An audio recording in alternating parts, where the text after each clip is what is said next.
Hey guys, what is going on? Welcome to The Camera Adds 10 Pounds. I'm your host, Peter Surs. That's me. And first of all, if you're listening to this on Apple Podcasts, I'm doing this off the top so I don't forget. If you're listening on Apple Podcasts, leave me a review, man. Review this podcast, rate it if you want. Subscribe if you want to get the notification when it comes out every week, Tuesdays, by the way. Or share it, whatever, man. It helps me get more organic listeners, and obviously, I want more people to listen to this, so I'm not talking to myself every week. So, anyway, with that being said, my guest today has come a long way to be here. I've known this person for like fucking almost my whole comedy career, basically. One of my oldest friends in comedy. And he's the host of the Tapleshay Show. He is the host slash, I guess, producer also of Ha Ha Live, which is basically one of the only comedy rooms in the high desert in Victorville, California. Ladies and gentlemen, put your hands together for Travis Tapleshay. Hey, how are you guys doing? Whoa. You know what? I have a bad habit of doing this too. And when I was doing my show, they said don't hit the table because it rattles. But I like it. No, I like because it's energy. I mean, I sometimes I'll do like a drum roll. That works. Or like, yes, whatever. For everybody out here, I like this. This was really cool. What's up, buddy? Is this your first time here? This is the first time here at the beautiful comedy pop-up studio. Okay. I like it a lot. This is very. I mean, everyone here has been very nice. Yeah. Yeah. Me and Paul, you mean? Yeah. I was gonna say like everyone in makeup. Yeah. Director of photography is awesome. He's great. Yeah. Someday we're gonna have like those screens on, and I was gonna say, do they come on, or are they just? The plan is to get them going, so like we Okay. could do graphics like in the future and stuff like that. That's cool. I mean, Samsung, so it's a quality screen there. So, And then the other one you got behind it too. Pioneer. Yeah. I like that one. Yeah, it's very cool. So Travis, man, how long? First of all, how long have you been doing comedy? This year will make 10 years. 10 years. Yeah, 10 years doing comedy. That's crazy. Well, and okay, if I'm going to start from the very beginning, I actually did start doing stand-up in high school. So that was really? that was a little bit longer than 10 years ago. The first time I ever did stand-up, I was a part of a duo sophomore year of my talent show. Really? And then the next year, You guys did like stand up? right? Yeah, it was like a Laurel and Hardy type terrible stand-up. It was the worst. It was, yeah. The other person, he was a great guy. He ended up graduating. So then my junior year, I just obviously did stand-up by myself, and I worked on a routine. And at that year, I won my school's talent show. I won $100. No way. So that was really cool. So and then I took a break for a little bit, but then age 22, 23, that's when I got back into it, and I've been doing the last decade. Yeah, Yeah, so 10 2010. years, man. Yeah, That's yeah. crazy. Decade of destruction, as I call it. That's crazy, Yeah, Travis. Yeah, 10 years. yeah. And we met very early on when I started doing shows with Rick Martinez. The late great Rick. Wait, did he so die? I don't know. Fuck, dude, don't say that. No, I don't because, know. No, I don't think so. I Because don't I've think he talked. died. No, because I've talked about it. I talked about him on this podcast. I've heard. Yeah, I heard some of the conversations. Yeah. The last time I Yeah, saw yeah. him, he looked like he was gonna die. Right. Yeah. No. I don't know. I know that a couple of his Facebook pages are still active. Yeah, he always has he had like multiple. Yeah. He had to rearrange So. like the letters and shit because he was doing shady stuff. Yeah. Probably. There's still random 562-323s 310 numbers that I get calls and messages from. So I don't know if those are From him? I don't know. They just take, hey, can you do a show? And then but I don't respond because I don't know. Oh, I that's don't so know. Yeah. shady. Yeah. But yes, we do. It's was Spicy when we Latino met. night, man. That was Yeah, the first. yeah. Yeah, I remember. You messaged me, hey, is there any way I can get on Ontario Improv? And I told Yeah. you the show I was kind of a part of, and Because you know my brother. Yep, Travis Surs. Yeah. Yeah, I've known Travis for a long time. Even though we didn't go to school together, we obviously live in the same area. The it's high same, desert. Yeah. we're all connected, and he came out to a lot of my shows. But how did you guys meet? That's weird. I think just through social media at first, and then we wow. realized we had a lot of the same actual mutual friends, not just like Facebook friends. And he came out to a couple of my shows, and he got the bug as well. I mean, I think you guys started around the same time. Yeah, we so, did. We started a week apart from each Right. other. Right, 2012, right? 2012, yeah. Mm-hmm. And that was, obviously it's been really cool to see you grow as much, and vice versa, hopefully. And I think we've done a lot of great shows, and I think that we've done shows where we're like, okay, we're just never going to mention that again until we do a podcast Yeah, like for this sure. one. You know what's funny is I don't think I've said this story on the show. If not, maybe. I don't think so. I've told it many times. Right. But so Travis and I, our first show actually, not you, my brother Right, Travis, right. was supposed to be like a bringer show at the Comedy Store. but like neither one of us knew that it was like break, like we knew like they wanted us to promote it and whatever. We didn't know there was like a number of people. Like So a like mandatory, like, hey, you correct. need to bring this. Yeah. So we got there, and you know I had a few people, and my brother had a few people that came out for him. But like, can I ask who before you go, who was the booker? Because I know at it that was time Matt. It was oh, it was Matt Taylor. Matt Taylor. I've said Okay, I said okay, it before, okay, and all right. I love Matt. You Okay, know, yeah. I know people talk shit about bringer shows, and it is what it is. But at the end of the day, it helped me get on stage for the first time, which is I think what you really need to do if you're trying to do stand up. You just need to get up on stage. Right. And some people might argue, you know, you should go to open mics and this and that, but I've learned that not all open mics are great Right. for gauging if your stuff's actually funny, especially if it's a room of comedians that are just there waiting for their turn. Like they're not always going to give you the best response. So I would rather, still to this day, I would rather perform in front of a room of quote unquote bringer audience members than a room of open mic comics. That's just me. I've always agreed with that, and Yeah. I'll agree with you because it is a good way to obviously gauge what you're doing, and I think if you find the healthy mix between open sure, mics for and sure. bringers, obviously And- don't just and- do bringers, but then right. I think what happens is, and I'm sure you can test this too, you see people who only do bringer shows, Correct. and basically just sit on the bench and wait for that promoter to hit you up like, hey, can you bring 12 more people this show, or can you be, you know, and they don't grow. So if you are like, okay, well, in my meantime, let me go to some open mics or some workout rooms, which I like a little bit better, workout rooms, and then kind of go from there. What do you think, Paul? Were you paying attention? Fucking Paul. Well, like so Paul's here in studio. He's our sound guy. The awesome Paul Antonio, the great, hey, the what's great up, man, everybody? Paul Antonio Verdugo. Right, Yeah, right. doing the 3 name in 2020, bro. yeah. Okay, cool. I like that. Right. PAV, So, I like that. Mike, it's not a question, but like, I know people like to shit on bringer shows, and like whatever, like, yeah, like you don't want to. It sucks to have to pay. It sucks to have to bring people.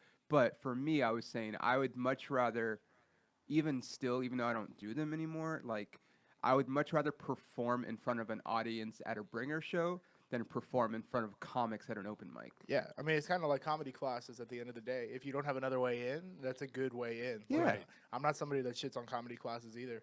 But if you don't need it, if you don't need bringers, you don't need comedy classes, then you don't Yeah, need if you don't need it, if you have somehow to get like just stage time, then great. But like, I think the thing is like people decide they want to be a comic, for example, right? I want to be a comedian. And then because you decided that you wanted to be a comedian, there's just supposed to be this opportunity for you. It's like just because you decided to be a stand-up comedian, no one has to give you any stage time. Right. You know, Yeah, absolutely. like I know like the big argument, and if you're not a comic, I'm sorry, but like the big argument now is that there's a lot of open mics here in LA where you pay, you know, like they're called slotted mics, and you pay for a spot, you know, it's usually $5, and you have to stay in the room for an hour and watch everybody. Like those are the rules, because a lot of times at open mics you do your spot, right?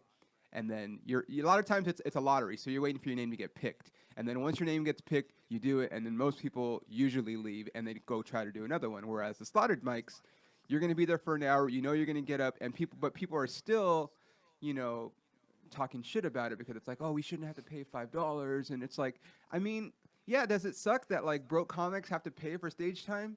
Yes, but like where else are you going to get it?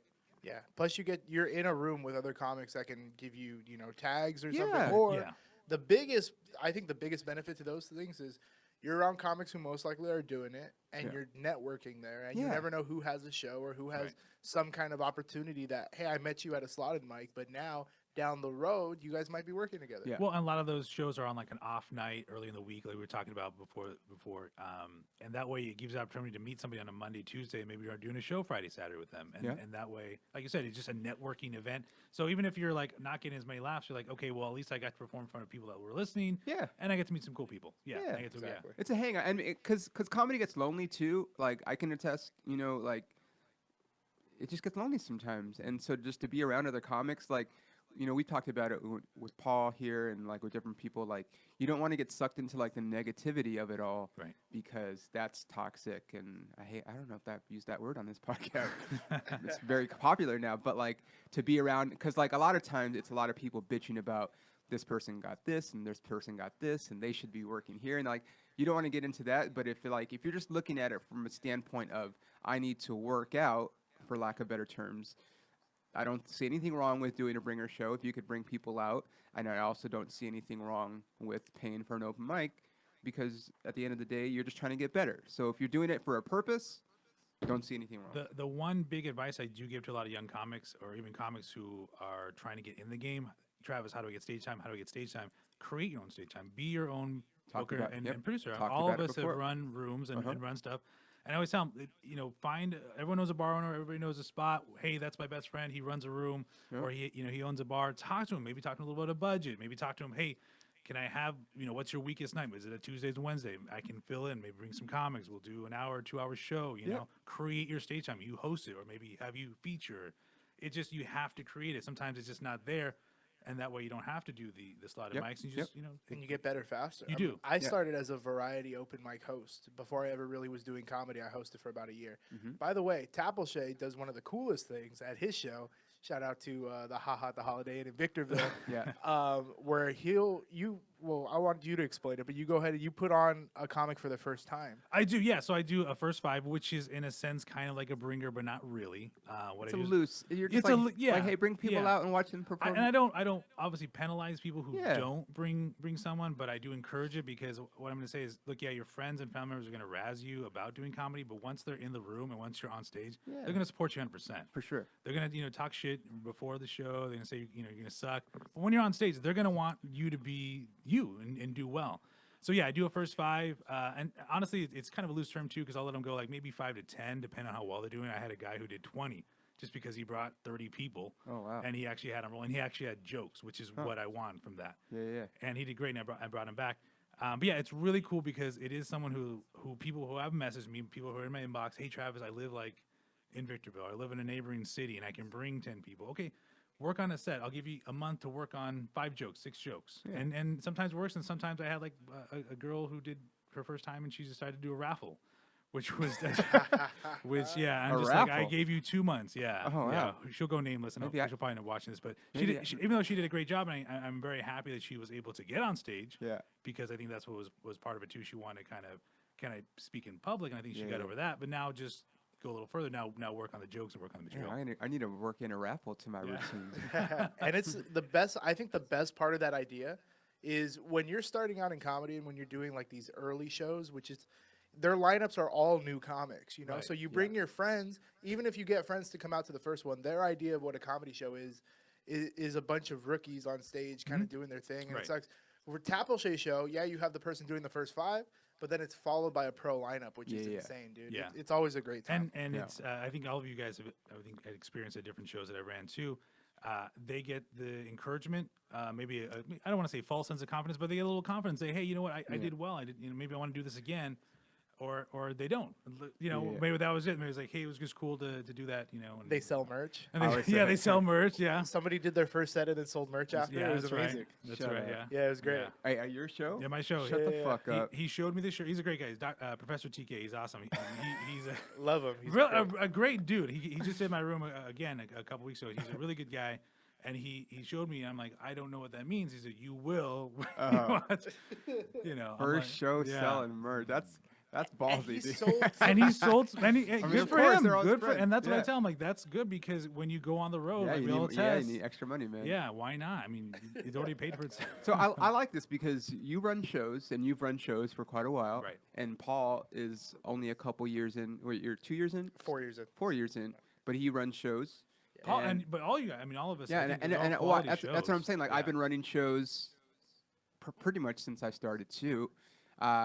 Because I recognized that it was going to be an opportunity for me to, like you said, create more stage time for myself so I could get better. And I think that's the name of the game, man. Like, I mean, like you said, they're not all going to be great shows, but like, if you're talking about if you don't want to do a bringer show, or you don't want to pay to go to an open mic, or wait around for your name to get pulled, even still, at most of those ones where they're pulling names, most of, what would you say, like 80%, you still have to like buy a drink or something. So it's like the same fucking thing. Yeah. And that's just a support the room. That's just exactly. Because I mean, the business has to make money. Right. Comics seem like, oh, I shouldn't have to pay. It's like, well, they're just supposed to open their doors and not make any money. Like, come on, dude. Like, we They understand. gotta pay Like, rent too. yeah, They like gotta pay rent, too. we're broke. We get it. Like, comics don't have a lot of money. We get it. But like, you can't just expect the venue to want to give you a show just because you want to do one. Like, that's not how it works. Yeah, it's you need to be able to support the venue that supports you. Yeah. And the more people that buy drinks and stuff, maybe now you could ask for a budget, and Right. that just makes your lineup better. Yeah. Yeah. And you can still provide opportunities to young comics, but also mix it with pro comics, which is what I do at my shows. Yeah. And it's a great time for everybody. And the comics are grateful, and the audience is grateful, and then. Well, yeah, and Paul, I mean, your lineups have just been on fire. I like watching the flyers because they just get better and better. And you. seriously, true. And you have a great venue. And I think one thing that I think you and I can agree with is not only just creating comedy and stage time for yourself, but also doing an area where maybe that's not going on. I mean, you guys have Right. a Pomona Yeah, scene. yeah. High Desert, there's not a whole lot going on. So if you can just say, hey, this is my territory, kind of like how the old wrestling days were. This is my territory, and come up here and we'll swap spots and see how you like it, vice versa. Yeah, And, yeah. and you get to perform in front of different audiences and then get kind of again gauge what your. I know you come up here and try to see if the Midwest stuff works because the High Desert tends to be a little conservative, and just For sure. and it's a good litmus test. Yeah, and that's another thing. I got into one of my most heated arguments with an audience member at your show. I just- Remember, I you remember that? Yeah. It was. I don't remember if it was pre-election or just post, but it was bad. It was like it was to the point, and I'll admit it. Like how like people like have their their heckler videos, and it's like, oh, yeah. look what I said. This is one of the ones where like I wouldn't want anyone to fucking see it. It was not funny. It was not. Did you film it? No, I didn't. Oh, okay. I pretty much film almost all my shit now for that very reason, but like I didn't film it, but like we were like getting, and I remember my brother's baby's mama was there, and I remember hearing her being like, "Shut up, bitch," in the background, and I'm like, "Hell yeah, fuck this lady," because we were just fucking, because her like her son was in the military, and she was just a very supportive person of Trump, and it was just weird, and yeah, I was not funny in my retorts, but. The High Desert was the first place that the audience took us out to drink afterwards, I which was remember that. great. That's Where cool. we went out and got shit faced on the audience's dime, which was cool. And also, the last time I performed there, which was great, the headliner was running a little late, so I got to run some extra time. Yeah. I think I did like 20, 25 or something. It was great. But I got some great footage. Oh, was you that? could probably say it. I I could guess. You could say it on. I don't remember who it was. It was Ryan. Oh right, yeah, Ryan D. Ryan D. He got Ryan caught D. up in there was That an was right, accident that's on the right, freeway, yeah. so it wasn't his Right, fault yeah, at all. okay. Yeah. But I got to run some extra And time. that was a great show. Even so, It was fun. I mean, Yeah. thank you for doing more time, and you killed. So it was great. But I got a heckler video out of it. Not really a true heckler video, but like I love and I'm a crowd work guy. I love interacting with those audiences because they're always so out there. Right. Yeah, You know? yeah. Like It that is a dude- weird Yeah. sometimes. Yeah. It's definitely a cafe style, lounge style show that I run up there. It's very close, and there's other rooms at the hotel where they're like, hey, do you want to do it here? I'm like, no, I want to keep it here Yeah, because it's a good room. This is where you can interact. This is where It's a very similar setup to this room that it was a club that they used to have in Scottsdale called the Comedy Speakeasy, I believe is what it was called. And honestly, because that was also in a hotel. okay. And it's a very similar setup, and it worked. They were there for like a while. Actually, that was where the first Stand Up Scottsdale was, and then Stand Up Scottsdale moved to another location, and then Comedy Speakeasy moved in, and it was a great room, but it was in a hotel also, so maybe that's why they're very similar. Okay, we could talk about comedy all day. Can we just keep it like that? I mean, we could, but people do tune into this podcast for right. fitness advice. That's right. And by the way, for those of you guys that are participating in my 2020 challenge, keep those posts and everything. I love seeing it, man. I'm glad that people are participating. I'm glad that I can motivate and inspire some people. But if you want to be motivated and inspired, that's why Travis is here. Because Travis, you just posted a picture the other day. So yes. Travis, how much weight have you lost, dude? Altogether, it's only probably been about 65 to 70 pounds. Only So, but 65? Yeah, because I know there's obviously people who've been on the show or other, 100. Yeah, Brickley Yeah. fucking lost over Yeah, 100. that's insane. And But he he looks is completely different. Obviously, he's For sure. very happy for him. Yeah, he's a good dude. For sure. And also he's from Minnesota, so like 100 pounds to someone that's from Minnesota versus 65 pounds to someone that lives in California is a little bit different. No, absolutely, yeah. So like the yeah. ratio, it's about like Right. the Well, and you know what's really cool about my area, and I'm in the high desert. So basically, if you're like driving from LA to Vegas, you're gonna see Victorville, you're gonna see some, kind of the offskirts towns. Up until probably about 5 years ago, there wasn't that health consciousness like there is probably now. You guys have health conscious stuff there now? I know we- you guys have a fucking Waba and a flame broiler. We do, and we have a Panera Bread, but they refer to as gay Subway in the Victorville. I don't know why. That's just I don't.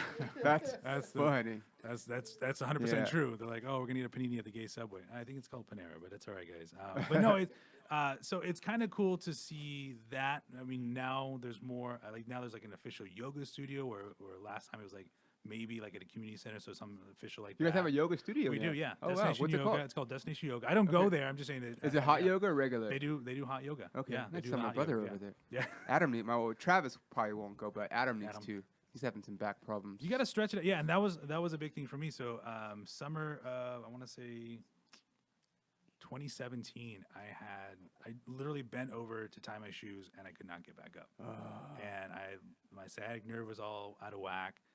And the doctor kind of looked at me and goes, you're at the time I was 31. He goes, 31 and your body's like over 40. And that hearing that was like that's crazy because I'm 40 and my body's like 22. Right. No.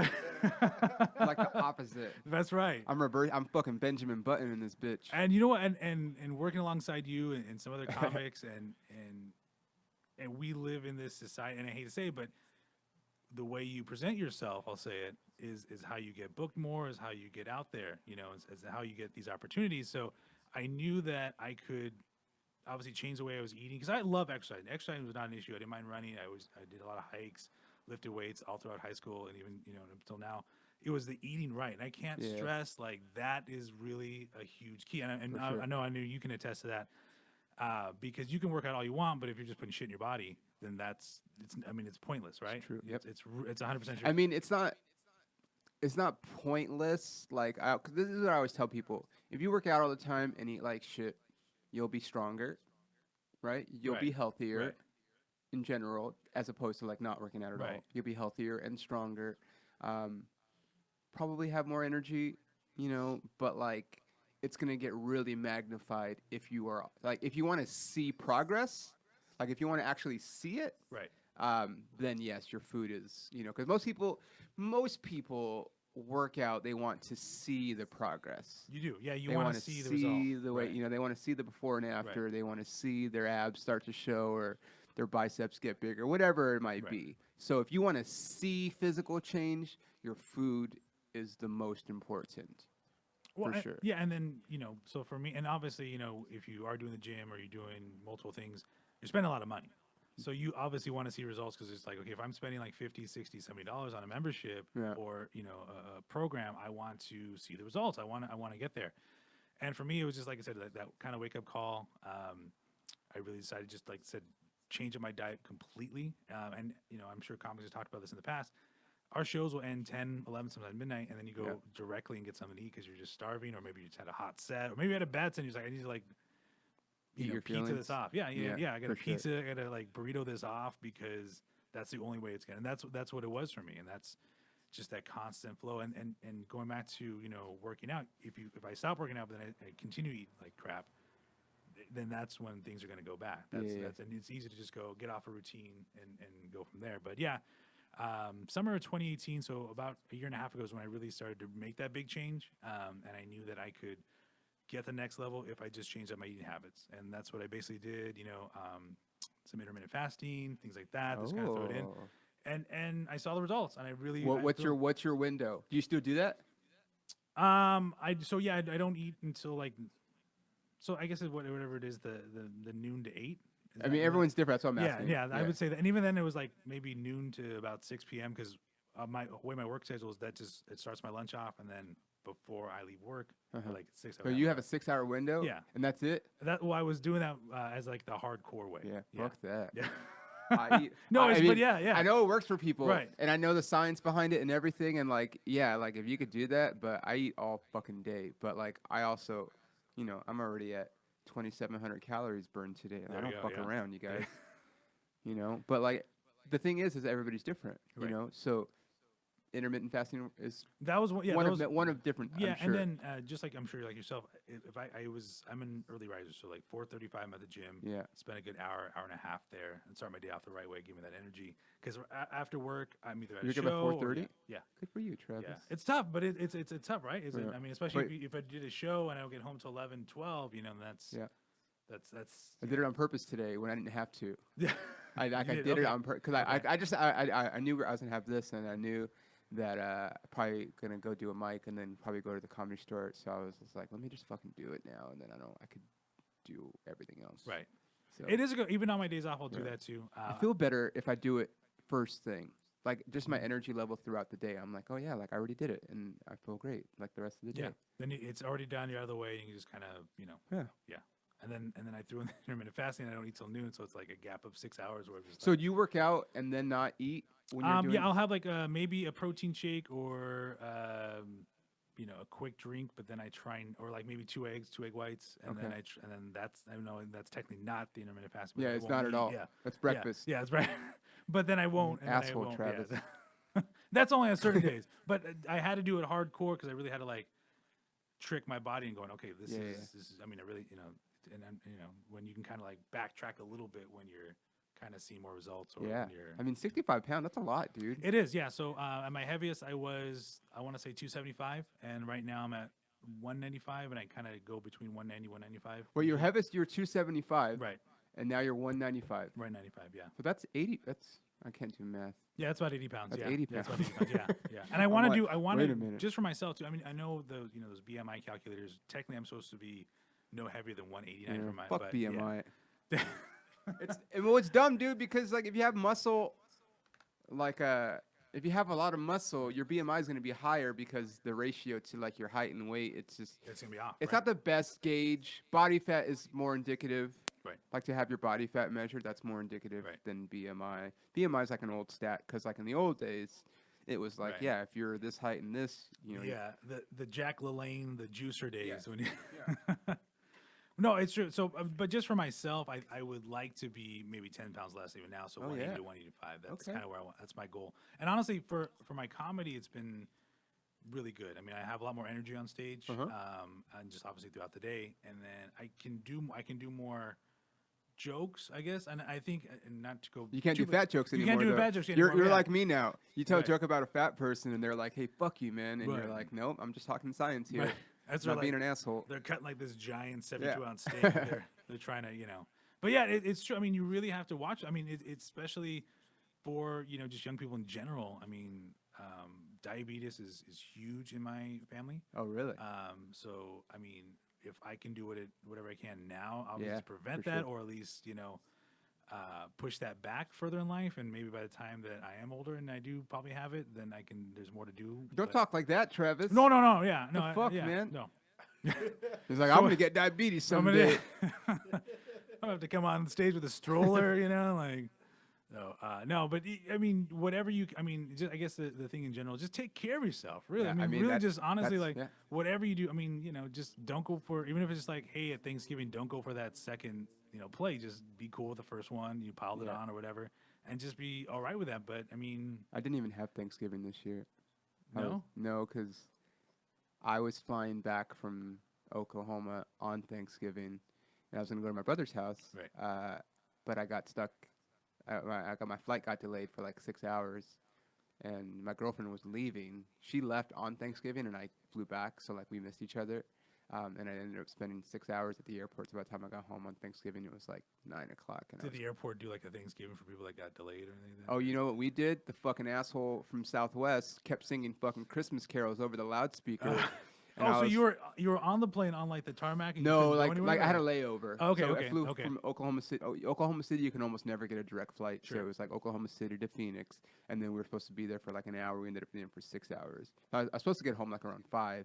I ended up getting home like almost 9 o'clock, and I was just like, "This is fucking bullshit, dude." That sucks. But like he would, what they would do is like they would go on the loudspeaker. We're sorry. We've been like because the flight got delayed like probably like 4 times. Like Okay. it was supposed to be this time, and then they pushed it back to this and this and this.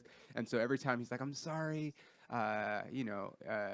He might have been a gay man, Sorry. I'm not gonna do the gay voice because Sure, I don't no, like that. But yeah. he was definitely not the most masculine Okay. speaker. All right. And sorry that we have to stuck in a delay, but here's a warm tune to help bring your holiday spirits up. And he must have sang like throughout the day, like 6 or 7 different fucking Christmas carols. And I'm not singing like he was like on Broadway in his mind. And I'm just tweeting Southwest like, hey man, I don't want to listen to your guy fucking singing Christmas carols over the loudspeaker. Like we're all being held hostage Right, here. This is yeah, fucking yeah. bullshit. And it's Thanksgiving, and we're all just pissed. We just want to get home. We don't want to hear this fucking dude that probably wanted to be a singer and decided to be a flight attendant one day, fucking singing Christmas carols. What if I didn't celebrate Christmas? I don't want to fucking hear that. I Right, mean, I yeah. do, but what if I didn't? He's know? being too jolly. Yeah. He's being way too jolly. And that's what yeah. they tweeted back to me. They're like, "Oh, we're sorry that our employees attempt to make a situation more like I don't know, like tolerable is upsetting you." And I'm like, "Yeah, dude, it's fucking bum. Just tell him to shut the fuck up." I was mad. That's not cool. Yeah, Southwest, you need to calm down. Yeah. That's he was. Yeah, he was. He You was need to out of calm line. down. Don't You step need to on my calm gown.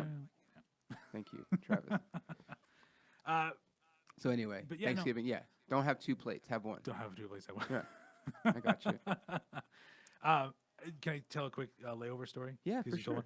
one. I was flying into SeaTac, so Tacoma, Uh-huh. Seattle, and then I was gonna fly down through Portland, and they're like, "Oh, well, we're gonna get a different plane because the plane that we wanted to get you guys isn't ready."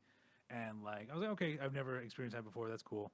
But literally, the plane that we got into was like the Richie Valens Big Bopper. Oh, I fucking Buddy hate Holly, when they just have his like shakes, one yeah. seat right here, Yeah, one yeah. seat on one aisle, and then like Yeah, the other ones 'cause have 2. There weren't enough of us going Yeah, there. I don't fucking yeah. like those at all. It wasn't booked enough, which I mean never happens. So it was like Yeah. me and like a family of 14. I've gotten ambushed into those a couple times. Yeah, and they're like, "Oh, it'll be fine." Yeah. And like there was like no computers. It was like literally like knobs where you like you can see You, the you pilot had just to take one pull going in. to Portland? Well, so I was going to Medford, Oregon, but Uh-huh. what they did is they went to Seattle to then come back. I don't know why, Yeah, because that's it was weird. cheaper that way. But anyways, it was a round trip that was a lot more affordable. So I Yeah. had to put up with it. But yeah, Yeah, I hate those, dude. That's always my biggest fear. I mean, I'm not afraid of flying, yeah. but when I get on those planes, and like you said, you could feel like every little Yeah. thing. You're like, "Oh, get me the fuck out of here." Well, dude." not only that is because you go over like Mount Rainier when you go back down. Oh, and yeah, the yeah. first time we went up, I was like, "That's cool," because I'm in a normal sized plane. But we're going back down. I'm like, please, just like, don't scrape the Yeah, bottom. dude. and it was like June, and there was still obviously a lot of snow. Of course, Mount Rainier is, like, all the yeah, time. Yeah, but I was like, please, just like we're over, and I would see it in the distance. Like, okay, we're good. So So you let's go back to your Sure. your really quick to your fitness journey. Sure. So like you said, almost 80 pounds now. You changed your diet, I did. and okay, so for someone like, because I was talking to Paul about this last week, do you have a degree in nutrition? I do not know. Okay, no, cool. I don't know. So But I think people who do I think that's great because that's Yeah, awesome. whatever. No. yeah, I No, mean, no, it is fine. It's fine. I'm not belittling it, but Yeah. I'm just the point that I was making with Paul and just like on the episode last week was that you don't have to have a degree in nutrition or exercise science to be able to go to a restaurant or anywhere for that matter and be able to look at foods and be like, okay, this is better for me than this, Right, yeah. You should be able to obviously see what is good for you and obviously just looking at the back of labels and seeing how much sodium or carbohydrates are in there and trying to figure out, okay, if I do less, it's probably going to be a little healthier for me. Yeah, Or, exactly. just I mean, I don't know how people do it when they just want to eat nothing but bad food. And it's like tough because that was me. Yeah. That was my mentality. I just wasn't consciously thinking, but then now I'm a lot more, and it's a lot more expensive, but it's it's better. I mean, it is. It's become a lot more. It's Yeah. becoming affordable. now, Yeah, but- I think there's definitely a trend changing. It is more expensive, but like my argument with people is like you're still gonna fucking spend that money on something like right. That you're not you going know, to need, and it's not going to. yeah, like you're gonna buy alcohol or you're gonna buy fucking Starbucks or you're gonna buy weed or whatever. And I'm not putting down any of. I mean, I'm putting Right. down the alcohol a little bit, but like whatever, have fun. But my thing is like It's like when people would like tell me like personal training was so expensive. I'm like, you're gonna spend your money on something. Like you were just at fucking Coachella. You're gonna spend $500 plus hotel and whatever on Coachella, but you can't spend that same money on on personal Something to training. better yourself. Yeah. Or like they would argue, oh that's my car payment. $500. This is like years ago when I used to work at 24 Hour Fitness. I remember we had like 10 sessions for $500. And they'd be like, that's so expensive. I'm like, what's your car payment? They're like, it's $500. I'm like, okay, how long are you going to have your car? I don't know, 5 years, 7 years. Cool. How long are you going to have your body? Well, that's different. No, it's fucking not. Yeah. Like you're valuing the car, Right. which is fine. You want to look cool, whatever. But Yeah. like, you can't invest that money into your body instead, and like you're gonna look real silly being fucking humongous, and you can't fit into your car because you don't take care of your health, but you have a cool car. Like I don't know. It's just people spend their money on shit. Is all I'm Yeah. saying.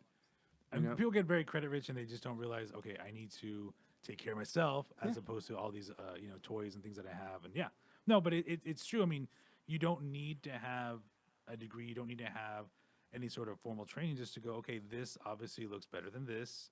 Look at that. Look at that. Right here as we speak. I already hit my caloric expenditure There for we the go. day. You see that shit? Nice. Shout out to Fitbit. Dude, by the way, I think I broke my Fitbit the other day because I hit like 4,800 calories on one day. But it's because I'm a machine. That's all. That's insane. Next. That's insane. and I always like to see your posts because they're very encouraging. So I try to keep people in my circles or just even like in social media to be very positive and very health conscious. Because then you state you're like, oh, I want to like, like right now, like a good friend of ours, Derek Murray. Oh yeah. He's doing his kind of a challenge and he's posting. So it's encouraging me because I think we both kind of started at the same time, and our bodies are very similar. So seeing someone like him do well, and obviously vice versa, I know that. Shout out to Derek Murray. Derek Murray. Yeah. So he started a Facebook. Are you in the Facebook group? I am. Yeah. The fitness one. Yeah.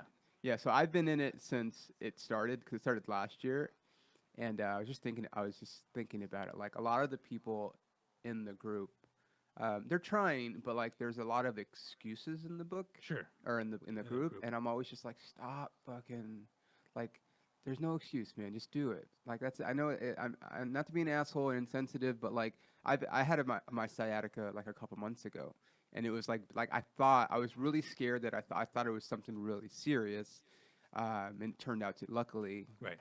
It was just my sciatica, but like I mean I had pain shooting down my whole leg, and my girlfriend's like, you need to like just relax for a few days. I was like, listen, lady, I cannot relax. Like I could kill somebody, or I could like fucking like I just can't. Like it's not in my DNA. And I don't know. I mean I do know where it comes from. I was reading this thing that talks about how there's like I have an addiction.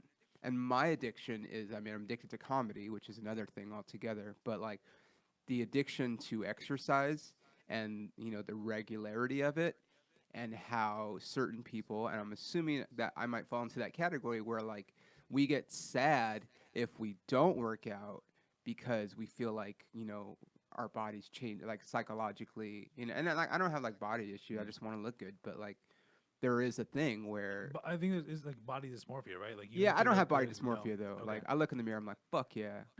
Body dysmorphia is like you're like in really good shape, or like either way, and you feel like you look worse than you do. Right. Mine is just like I just want to be better. Like I'm proud of what I have, but like I still like want to improve things. But like the exercise thing, it's like weird because.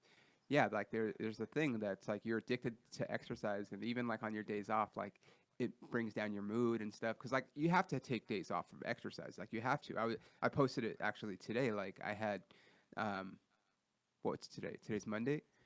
You're listening to this, it won't be Monday. It'll be in the past. But I think it was Saturday for sure. It was supposed to be like a rest day, right? Sure. Yeah. I wasn't lifting. But I went. We hiked to the Hollywood sign, so it's like I was still moving. And then I walked around a lot.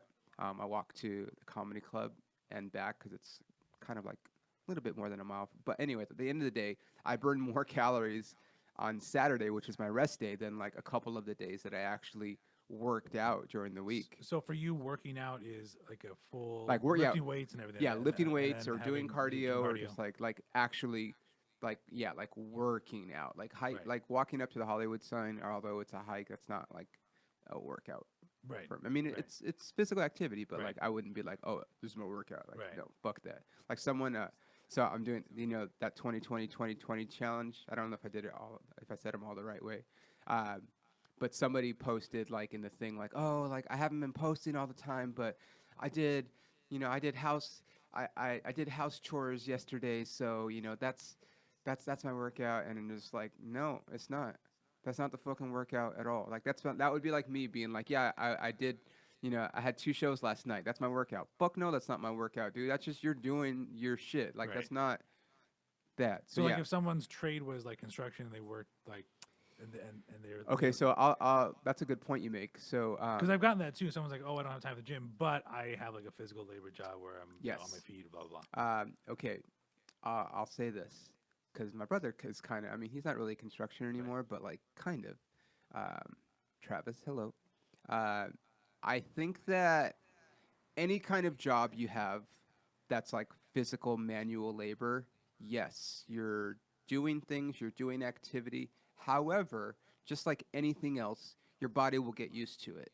So I think like someone just starting off doing that kind of work, like, and I'm sure it's hard and physically exhausting and all those things, but if you're doing it every day, your body's getting used to it. It no longer becomes a quote unquote workout. I had someone on Facebook post because they worked at like one of the Amazon fulfillment centers, and they were making fun of the fact that they had a gym there because they're like, well, we're on our feet like 12 hours a day. Why do we need a gym? I'm thinking, well, maybe you're only working certain types of your body, or maybe you're not really moving a whole lot. Maybe it's mostly cardio. Maybe you want to lift some weights if you're depending on what type of department or what area you're in of the fulfillment center. I'm like, why not just go work out for half hour, right? Yeah, if it's there. Yeah. I mean, like, think about it. I mean, And it's free, You work probably. at 24, or did you change gyms? I go to 24, and then Yeah. I also go to like there's an Anytime Fitness, which Oh, is okay. close by. I like those. I also do CrossFit, but In yeah. certain, you do I've CrossFit? been doing CrossFit, Really? Yeah. The It's fuck, intense though. Travis? It's intense, yeah. Are you serious? I'm in like a very beginner of myself. I'm Fuck, still learning like a lot of Travis. the I'm yeah. so disappointed. I It's know. fine. No, I want you moving. Whatever. If you like Yeah, it, dude, yeah. fucking keep doing it. But like, perfect example. Okay, when I'm training people or when I'm teaching, I don't teach anymore, but like when I was, for me, like, okay, I'm gonna say it. I've said it on this podcast. There are a lot of personal trainers who move around all day and they're re-whacking weights for their clients and moving around with them and demonstrating exercises, and they're not in good shape. I've seen those. And I've I seen them, yeah, guarantee those people are like, oh yeah, I worked out. And it's like, no, dude, your body's fucking used to it. Same thing with like group instructors, like spin instructors or whatever. It's like, and I'll say this, teaching a class where you're actually doing the class with the people in the class, yes, it's physically exhausting. But if you've been doing it for a long time, your body will get used to it. And you can't say that that's your workout because same thing, there's a lot of group instructors that are not in good shape. And so you're looking at them like, well, like, how are you teaching me this class and telling me to like helping me get in shape when you yourself are not in shape? And that's why. And so, like I said, my DNA is different, but like I'm not considering that a workout. That's just part of my day. So, to answer your question, I think yes, it's physical activity, but I think that if they've been doing it for a long time, they still need to do things because it's not going to benefit them just going to work. I mean, Right. how many out of shape construction people are there? Right. Lots. Right. More than we need. No, Yeah. there's some buildings over here that need to be fixed. Exactly. You guys, and we need you out of shape. No, but yeah, I mean, like, I think the mentality is like, well, I work outside all day. I don't have time to go to the gym, so I'm just not going to. And it's okay because, like you said, I've been doing the construction for 20 years and I'm fine.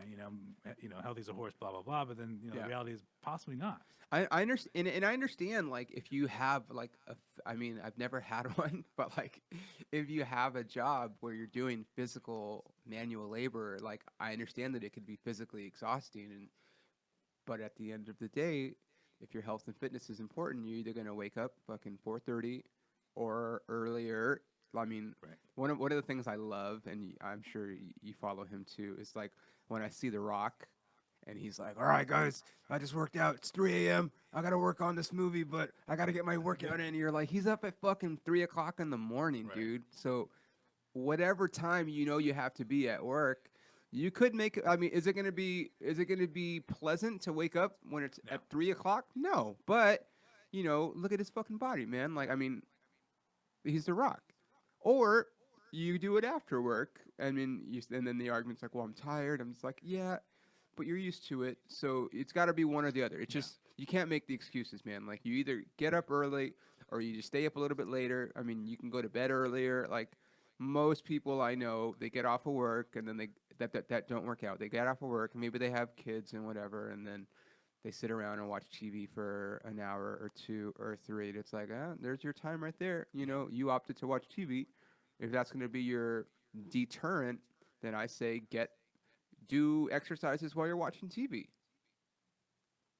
Better than nothing. You can multitask. Yeah, I think exactly. so, yeah, I mean, obviously, there's TVs on at the gym, so why not just take advantage of that? TV's at the gym. Home gym it. Yeah. If you can't afford. I mean, honestly, get a couple weights, get a nice bench, right? Yeah. I mean, you can be You go to creative. Craigslist. You can you can get like I always like I'm a gym person. I just like going to a gym. I don't know why. I just do. But one day I'm gonna have my own gym, and then I'll just go to that. I want to have a gym like The Rock. That's my fucking career. That'd be goal. awesome. So awesome.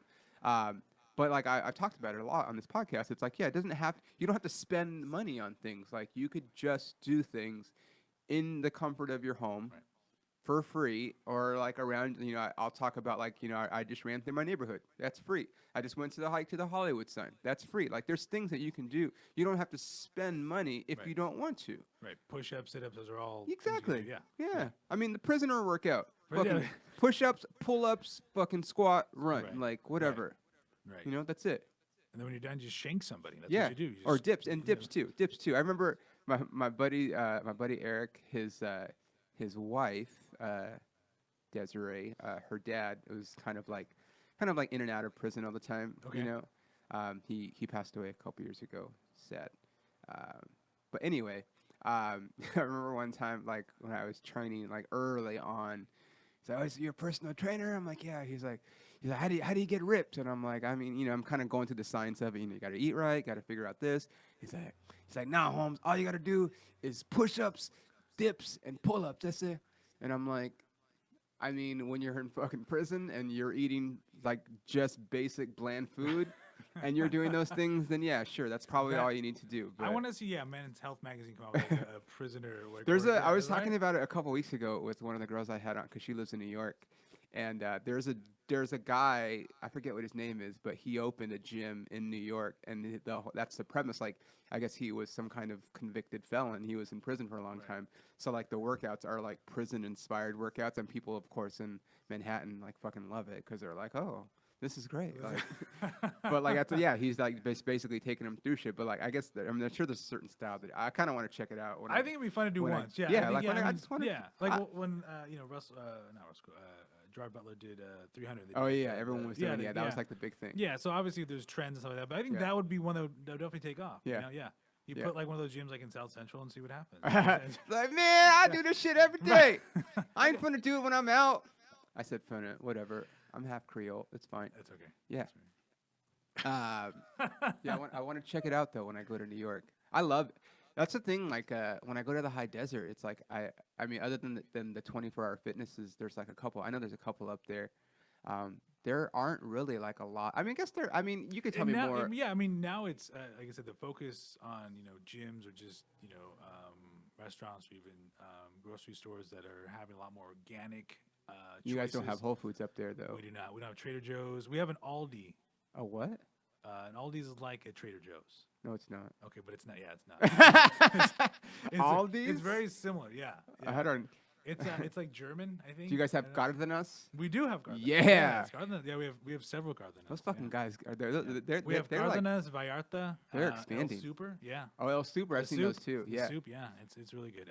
But I think it's great that health consciousness is really hitting the high desert because I think we need it up there. Yeah, for sure. I think the draw to living in the desert where I live is the affordable housing. Right. But I think the draw And meth. now, tons of meth. Yes. Lots of meth. Right. The fact you can like just turn your whole garage into a meth Yeah. lab with click of a button. Yeah. But no, it's good. It's good to see that happen because much like a lot of areas that people forget about, you only hear about negative things from the high desert. I want to hear more positive things. I want to see more. There's a kid, I can't think of his name. I feel bad. he just won like motocross in Saudi Arabia. He came first place, and he's from Hesperia, Oh, wow. the town I'm from. So good for him, you know. And that's Yeah. you want to hear more positive stuff, right? You want to hear Yeah, positive things for sure. from where you're at. So I think the fact that you'll see a trend of people being more health conscious where I'm at, and I think you'll hear better stories. Yeah, I think it's so weird, dude. Like, I remember, so my grandparents moved to Hesperia, I want to say like 85 or 86. And like, I remember going up there as a kid, and it was just like nothing. Like, mostly dirt roads, with the exception of Right. like Main Street Right. and whatever, I guess Bear Valley were like the two main streets. And everything else was like dirt roads. And so to see it where it went from there to like where it is now, it's like Leaps and bounds. Yeah, it's it's I mean, it's that was like great. also like what fucking over 30 years ago. Right. Still, but like, And that was around the time a lot of people, mid to late 80s, early 90s, started migrating to the desert for that. And it's good to see that, like I said, it's like any place, it has its ups and downs, but it's really growing and it's progressing. That's what I'm saying. Yeah. Progression and the fact that they are deciding, hey, we really need to take this health conscious to next level, and having more places where people can work out and make it affordable, and obviously where you can get some good food for a good price. yeah, I feel like there's a lot of like different types of MMA spots up there. There's a few. Yeah. It's big up there. Yeah. Because you got what's his Big Daddy Jervy Stevenson? Joe Daddy Stevens. Yeah, Joe he's got his Cobra Kai. Right. Right. Cobra there. Kai. Yeah, Cobra Kai. And then Reyes is out of there, right? Right. Where he's from, I want to say Apple Valley. I want to say Yeah. And then Ryan Garcia, who's a boxer from the Virtual area. Okay. Yeah, a lot of guys, a lot of I mean, a lot for like that small of a. I mean, obviously it's grown now, but point is, if you live in the high desert, there are lots of things you can do now, right? There are tons. Yeah, there's Yeah. tons of things and a lot of good trails, especially for hiking. There's a lot of great things you can do. Just again, that doesn't require you to join a gym or just get physical activity. Uh-huh. And there's a lot of cool trails you can get a lot of cool views. You get a lot of nice sunsets in the desert. It's great. It's fun. Do you know why the sunsets are nice in the desert? Why is that? I learned this. Do you know why Paul? It doesn't matter. Do you know why? I'm going to tell you guys. I learned this. All right. So there's apparently the drier the air is, Okay. something about like when the rays hit the atmosphere, like the sun's rays, the drier it is, it causes something that makes the colors change. So that's why like places like Arizona and so forth like have pretty sunsets. Even here sometimes, because technically LA at least is like a desert. Right. When if we didn't have all this Yeah. population, like it would be desert. It's because the dryness, the way the rays hit, the lack of moisture in the air, that creates the different sunsets. You're welcome, guys. I we teach go. you guys so many fucking things on this podcast. You don't do shit for me. Right. No, you guys do lots of On this episode of Peter Talks About Sunsets. Beautiful sunsets. Yeah. Just paint 'em, just- fuck you guys. No, I'm kidding. I get these like emails that tell me like where my podcast stands like in the rankings, and sometimes I'm in and sometimes I'm out, and I'm like, fuck. What's man. what's like? Are you like top 1,000? What's like the top or? It's funny that you say that, Travis. Because we're gonna bump it up to at least I Yeah. would say top 450. So for fitness podcasts on Okay. Apple, at least, I fall in and out of the top 100.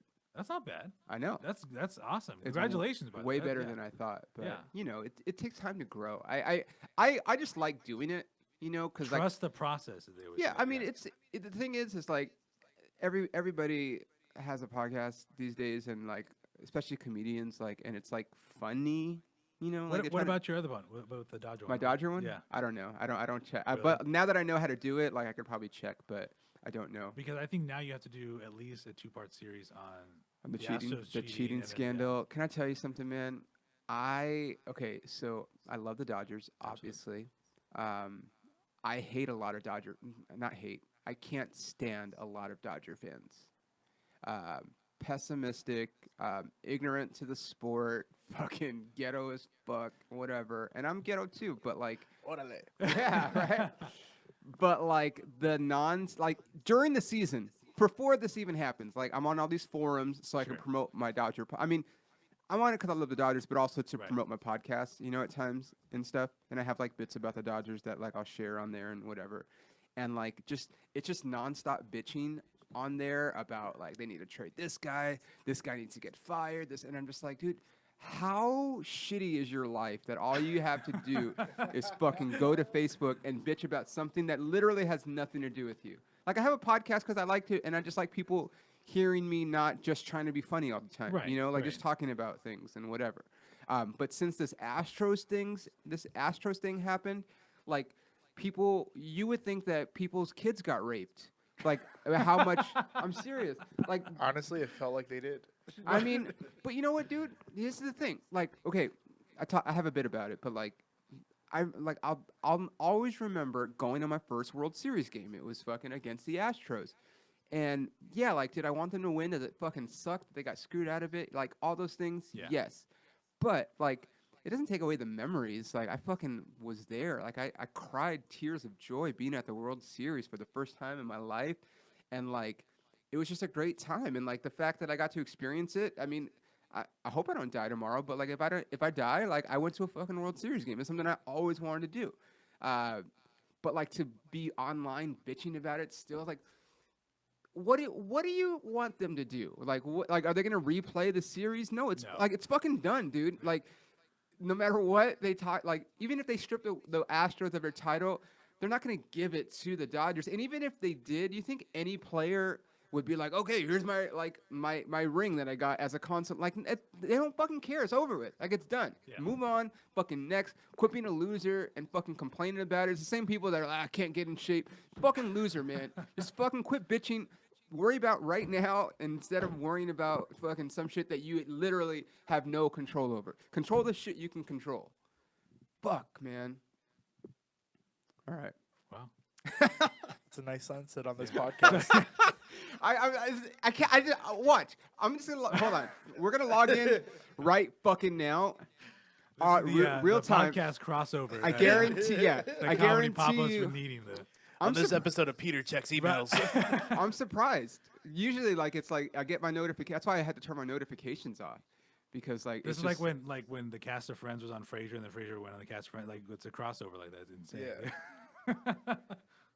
Except Peter is both it's Frasier all and Joey. fucking- Look at here we go. Dodgers World Series champions 2017. I don't need to steal the sign. It's just it's like dude, you guys are still talking about it. Like it's done. It's fucking done, dude. Right. It has nothing to do with you. Just fucking stop. Man. It is kind of crazy how, obviously Alex Cora was the bench coach, obviously for that, and then he I became, mean- and then did the Red Sox know that going into? I mean, obviously there had been something that Dude. tipped him off, and then all of a sudden they started stealing signs, I'll tell you this, man. allegedly. I'll tell you this. Alex Cora, for all this, Who also played for the Dodgers, by the way. Oh, for sure. Yeah. But Alex Cora was always, even when he was in college, was like one of the smartest baseball, like the highest baseball IQ. He didn't have all the talent. He was a great defensive player Right. at the University of Yeah. Miami. And then I remember when the Dodgers got him, like he was just flashy. He would make like dope ass plays. They had, I know that when he was at the Dodgers, it was him and Cesar Izturis were like right up the middle, and we had like. Right. Izturis definitely won a Gold Glove, and I think Alex kind of got like the cold shoulder. I don't think he ever got the Gold Glove, but the point being was like he had smarts.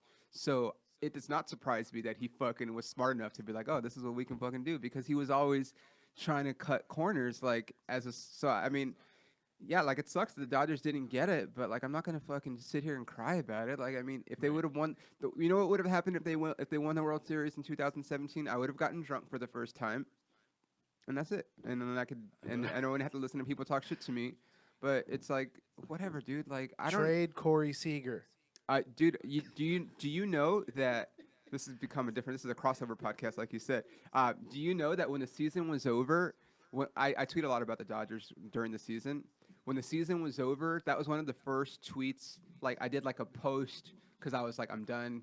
I'm just going to tweet like a recap of the season and say this. And one of the things I tweeted was Corey Seager is probably your biggest asset. Trade him for somebody else Yeah. that can contribute.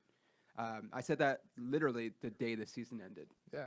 I love him, We but agree. like, I think so. Yeah, his value is still where you can get a lot of him. Yeah, Like, he's got- I would obviously include him in either the Mookie Betts or Lindor. he's got the most. Yeah, he's got the most trade value of the tradable. of Dodgers. of the guys that like Yeah. like the Yeah. honestly, I've tweeted this too, but like I think Walker Bueller and Cody Bellinger are the two guys that are untouchable, and everybody else for the right price can be had. Now there's one more you need to add to that list. Alex Verdugo. The cousin. Yeah. Are you related to Alex Verdugo? No.